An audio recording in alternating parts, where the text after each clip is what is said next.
Dale, dale, perdón. Bueno, un poco la idea de hoy era, como todos los años, volver a hablar de la Revolución Española o la Guerra Civil Española, pero le queríamos dar otro enfoque, no tanto el histórico, que es como algo bastante sabido y algo que no tiene mucho sentido que hablemos nosotros cuando tenemos una biblioteca acá atrás que tiene todo lo que vamos a decir nosotros. Y entonces era como más sincerarnos y plantear de entrada el debate, o si quieren nuestra hipótesis, ir a hablar de todo lo previo a la Revolución Española, pero no por ahí los acontecimientos de las insurrecciones, sino decir, hubo una militancia anarquista de 50 años para llegar, o más si querés, para llegar al acontecimiento del 36.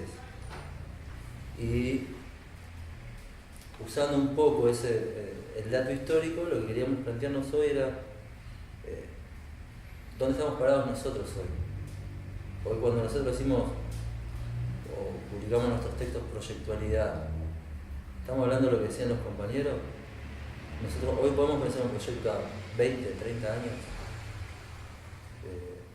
¿Qué entendemos hoy cuando decimos militancia anarquista? ¿Estamos entendiendo lo mismo que entendían esos compañeros? Ese grado de compromiso, ese grado de entrega, si se quiere. ¿Buscamos eso hoy? ¿Estamos parados ahí nosotros? Y otro debate por ahí también es, quizás los compañeros en esa época tenían, por llamarlo así, un sujeto revolucionario. Con todos los matices que había dentro del anarquismo, estaba la lucha obrera ahí, el proletariado estaba ahí, era claro, y los compañeros apuntaron hacia eso, por lo menos nuestra hipótesis, y les fue como les fue. Bueno, un poco era eso, charlar entre nosotros dónde estamos parados y cómo hacer nosotros para llegar al 36, de nuevo nosotros. Y acá el compañero va a hacer un poco una síntesis de esto de estos 50 años, es medio arbitrario lo de 50 años, ¿no? Pero sí, es como contar un poco algunas notas de color que van marcando el accionar de los compañeros que hace que desencadene después del 36. Como decía él, la parte histórica ya la hicimos, hemos hecho todos los años seguidos la hacemos, y como el encare era otro, nos concentramos un poco más en el accionar de los anarquistas, propiamente dicho, como grupo, qué intenciones tenían, cómo es que se fueron formando. Podríamos arrancar desde el 1800, pero encontramos más sentido por el camino anárquico, arrancar de la llegada de Fanelli a España. Ya había organizaciones obreras en España, incluso arrancan, la primera creo que es el 30 y moneda, 38 creo que es, la Sociedad de Tejedores. Pero el cariz que tenían era mucho más republicano. Con la llegada de Fanelli empieza a cambiar, a teñirse mucho más de anarquismo. En España estaba mucho en boga, de la mano de Fourier y de escritores franceses principalmente, todo lo que era el colectivismo. ¿Por qué mencionamos a Fanelli? Fanelli era un anarquista que venía del lado de la Internacional de Trabajadores, que también pertenecía a la Alianza para la Democracia Socialista, que era una agrupación formada por Bakunin, que tenía por misión, incidir en la Internacional. O sea, los tipos veían que había que, de alguna manera, darle un matiz antiautoritario a la política autoritaria que quería imponer Marx. Principalmente la discusión era si participar o no políticamente como trabajadores, que era el planteo de Marx, formar un partido de los trabajadores que los represente, totalmente distinto a los tradicionales y ese tipo de cosas. En el caso del bakunismo, la ala antiautoritaria, precisamente lo que planteaba era que nada de partido, sino planteaba lo apolítico. Esto llega a España de la mano de Fanelli, pero no es casualidad, sino que precisamente había una convicción en ir y hacerlo. Empieza a darse la discusión dentro del seno de las organizaciones obreras, de si colectivismo o comunismo, pero eran todos en principio anarquista. Y la discusión más grande que se da en España no se da con el marxismo, sino se da con los republicanos. Porque era esta cuestión de ir en contra de lo establecido por el capital y los gobiernos de turno. Desde la llegada de Fanelli hacia el 36, el anarquismo estuvo siempre presente, cada vez más se volcaba al comunismo anárquico, al punto de ya para fines de 1890 y pico, ya prácticamente el colectivismo no estaba. Las discusiones, como decía el compañero, hay un montón de libros en la específica donde están directamente relatadas y por qué se enfrentaban las posiciones entre comunistas y colectivistas. Después se separa la Federación de Trabajadores Españoles, se divide todo esto de la mano de la represión, ¿no? Obviamente, porque cada vez que el movimiento obrero empezaba a asomarse, la represión nos hacía esperar. Pero mismo dentro del seno de las federaciones había discusiones de cómo actuar. Se discutía si huelga sí, huelga no, eran discusiones que se daban. Y comienza también a discutirse cómo actuar.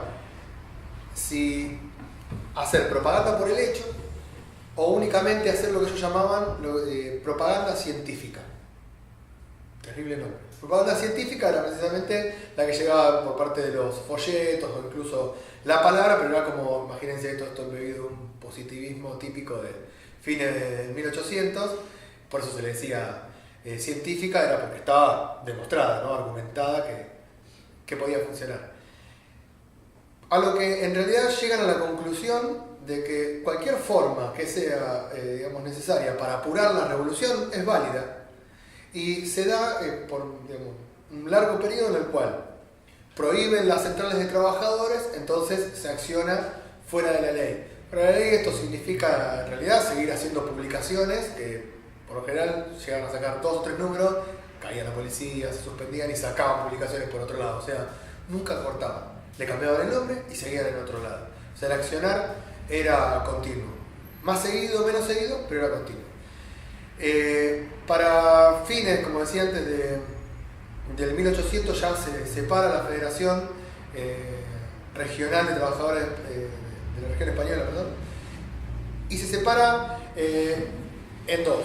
Una que era, si se quiere, más visible, que tenía que ver como si fuese como una sociedad de resistencia, y otra que era una organización exclusivamente anarquista, que era la Organización de la Región de España, Anarquista de España.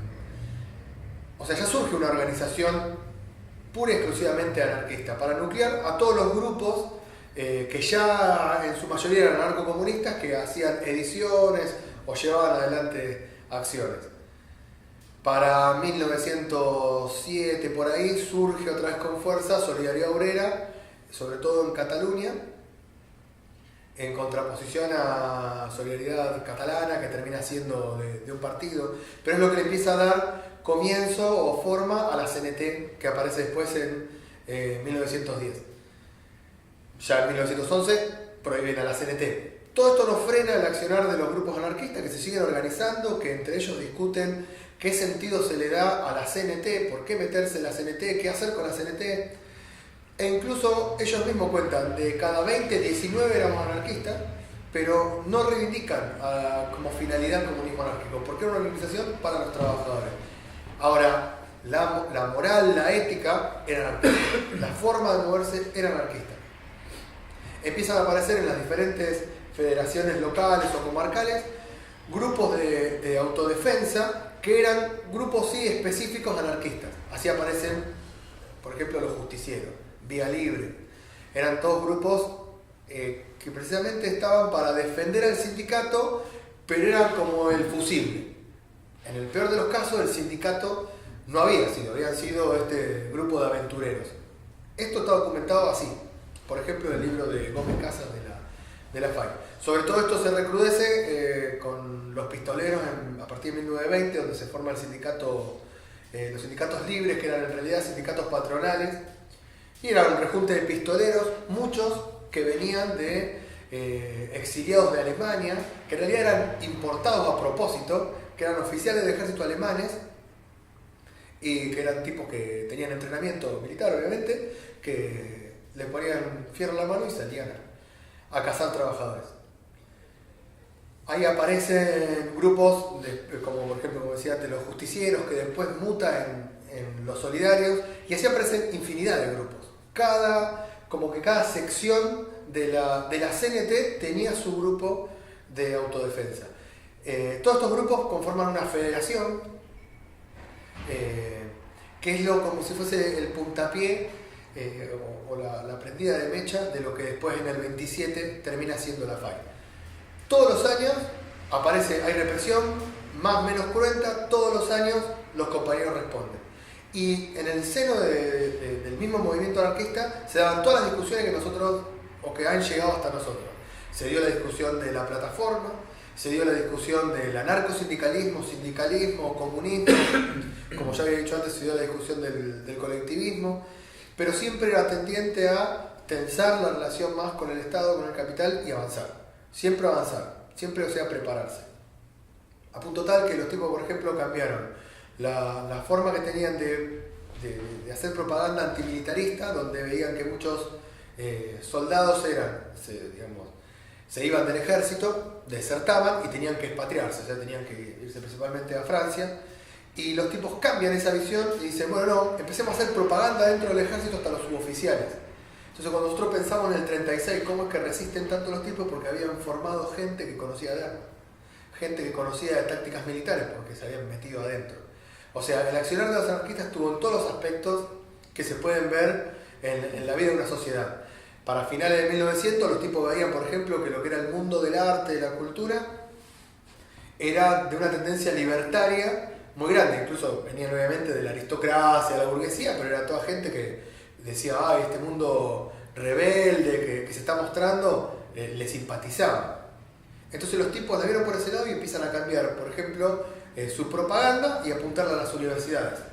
O sea, la coyuntura, bien o mal, los tipos la veían y les marcaba, bueno, podemos ir más para acá, podemos ir más para allá. Pero nunca abandonaron las organizaciones de trabajadores. Está bien, ellos tenían más claro que nosotros, digamos, o se veía más claro. Acá estaba el que trabajaba, el que producía y el que vivía del que producía. Y no había tanto matiz en el medio, no había pymes. Había artesanos que podían ser los que elaboraban por su cuenta y después estaba el que trabajaba para el que le sacaba el fruto del trabajo. Entonces era más claro como entenderse, como decía el compañero, como sujeto revolucionario encontrarlo en la fábrica. Después de lo histórico hay miles de millones de datos, matices, cosas chiquitas o que parecen chiquitas en principio, pero que suman a la historia, pero que están muy bien documentadas en 10.000 libros que tenemos acá atrás. La idea ahora sería abrir el debate de dónde nos encontramos, dónde podemos ver, si es que lo hay, un sujeto revolucionario, dónde incidir, de qué manera. Lo que sí he encontrado buscando es que, por más que los tipos no se llevaban o no estaban de acuerdo, por ejemplo, entre colectivistas y comunistas, digamos, se podían juntar o podían armar una federación en la cual discutir a grandes rasgos, por más que después la cuestión económica la veían diferente. Pero como la cuestión social todos la resolvían por el lado de lo anárquico, podían reunirse, podían discutir y tenían organizaciones que, digamos, afiliaban muchísima gente, podían coordinar. O sea, todo esto hoy nos parece impensable. O sea, bueno, todo esto era para nosotros contarlo. Por ahí lo que yo agregaría eso, porque si no, capaz que nos quedamos con, o sea, como relinear la militancia del 36. Y en eso hubo una cuestión de ensayo y error de los compañeros, y hubo casos como Casas Viejas, bueno, se decreta el comunismo anárquico y ahí vamos y perdemos, o del mismo modo que los anarquistas podían dejar de diferencia, no sé, en Asturias, la CNT de Asturias decide hacer una alianza con comunistas, socialistas, hacen la insurrección de Asturias y dicen, bueno, esta parte que está la CNT se maneja de esta manera, ustedes los comunistas se manejan de esta, los socialistas de esta. Incluso podían dejar de lado esa diferencia con socialistas y comunistas y hacerla intentona. No les salió, pero la experiencia la hicieron, digamos, no es que simplemente teorizaron hasta que llegaron al 36. Hubo intentos y fueron por todo De hecho hubo algo que se llamó gimnasia revolucionaria, que era precisamente esto, cada ocasión que se tenía era salir y tensar. Era eso. O sea, todo lo que hay en el medio, ¿no? Como la veían, era tratar de incidir. Bueno, todo ese periodo que arranca más o menos en el 33, de ahí en adelante, se le dijo gimnasia revolucionaria. En el medio siempre hay que entender, también porque eso me parece que para mí suma y demasiado. Todo esto era en un contexto de represión prácticamente continua, ¿no? O sea, esto era hambre, represión y salir. Hambre, represión y salir. O sea, como que el contexto ayudaba a una bronca general. No es que todo el mundo era anarquista, pero sí tenía una llegada diferente de lo que había pasado, por ejemplo, en el resto de los países de Europa, donde termina prevaleciendo el sindicalismo a secas, en algunos lugares el sindicalismo revolucionario, y en otros lados donde el marxismo pega más fuerte, queda como los trabajadores en el sindicato y en el parlamento los socialistas como el brazo parlamentario o el brazo político de los sindicatos. Dos casos raros son España y Argentina. Argentina con la FORA también es un caso raro para esto. No sé, nosotros digamos, trajimos un terrible debate, no es que vamos a salir con las cosas soldadas, pero ¿cómo la ven hoy? ¿Cómo la ven ustedes también? Que está acá.